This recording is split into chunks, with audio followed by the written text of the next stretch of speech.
কবিগুরু রবীন্দ্রনাথ ঠাকুরের হঠাৎ দেখা।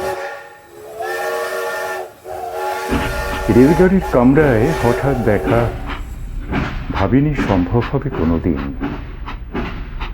আগে ওকে বারবার দেখেছি লাল রঙের শাড়িতে ডালিম ফুলের মতো রাঙা।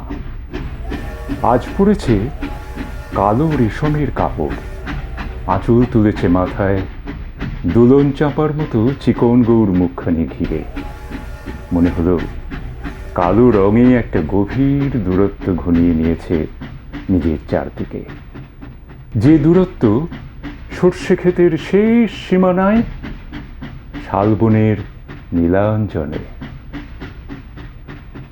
থমকে গেল আমার সমস্ত মনটা। চেনা লোককে দেখলেন অচেনার গাম্ভীর্যে। হঠাৎ খবরের কাগজ ফেলে দিয়ে আমাকে করলে নমস্কার। সমাজবিধির পথ গেল খুলে। আলাপ করলেন শুরু। কেমন আছো? কেমন চলছে সংসার? ইত্যাদি। সে রইল জানলার বাইরের দিকে চেয়ে, যেন কাছের দিনের ছোঁয়াচ পার হওয়া চাহনিতে দিলে অত্যন্ত ছোট দুটো একটা জবাব।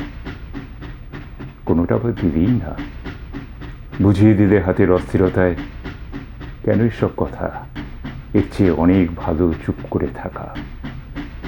আমি ছিলাম অন্য বেঞ্চিতে ওর সাথীদের সঙ্গে।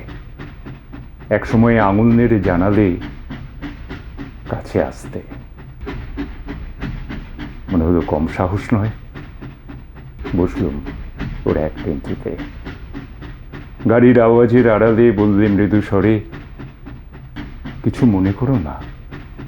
সময় কোথা সময় নষ্ট করবার? আমাকে নামতে হবে পরের স্টেশনে। দূরে যাবে তুমি, দেখা হবে না আর কোনোদিনই।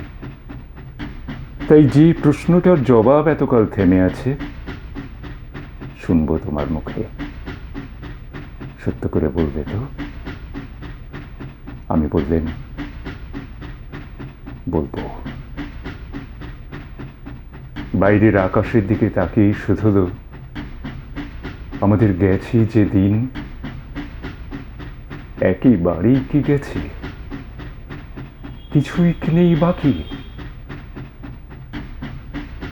একটুকু রইলেন চুপ করে, তারপর বললেন, রাতের সব তারাই আছে দিনের আলোর গভীরে।